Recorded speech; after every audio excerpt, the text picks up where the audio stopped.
Goeiemôre my boetie en sissa, wees gegroet in die wonderlike naam van Jesus op hierdie geseënde Vrydagoggend, en wat 'n voorreg is dit om aan die einde van nog 'n week saam met julle te kan bid, aan God alle eer, lof en heerlikheid vir hierdie dag en week wat in ons lewens toegevoeg is.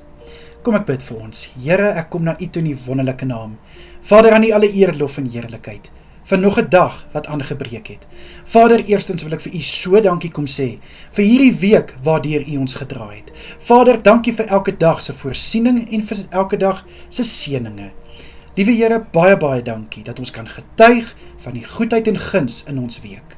Ten spyte van uitdagings, ten spyte van storms. Here, my gebed vir elke boetie en sissa is dat U asseblief U hand van goedheid en guns ook oor hulle sal hou vandag. Mag hulle U teenwoordigheid so sterk voel waar hulle self bevind. Vir die wat by die werk is, Here, bid ek dat hulle versterk sal wees, Here, om hulle beste te kan doen en gee.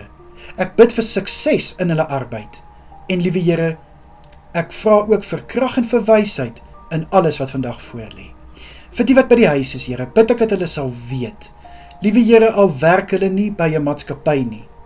Liewe Here, het hulle nog steeds 'n roeping en het hulle nog steeds 'n doel wat op hulle lewe is. Ek bid dat hulle geseën sal wees deur hierdie dag, dat hulle dag geseën sal wees. Dit wat hulle hande aanraak vandag, mag dit geseën wees. Mag hulle vreugde en vrede daarby baat. Ek bid dat hulle die vrug sal pluk van dit wat hulle doen, en mag hulle dit doen asof hulle dit vir U doen. In Jesus Christus naam, Vader. Here, ek bid ook vir die wat kan gaan slaap na laasnag se werk. Liewe Here, mag hulle goeie rus inkry. Mag hulle versterk en verfris wees wanneer hulle opstaan later om die volgende skof te begin. Ek bid dat daar niks sal wees wat hulle slaap gaan steur nie. In Jesus Christus naam. Vader, ek vra dat U asseblief elkeen sal beskerm deur hierdie dag, en ek bid dat U elkeen sal veilig hou waar hulle self bevind. Dit is my gebed vir oggend in die kosbare naam van Jesus Christus. Amen en amen. My boetie en sissa, julle moet 'n wonderlike dag verder hê. Kyk mooi na julle self, en as dit God se wil is, bid ek vanaand weer saam met julle. Totsiens almal.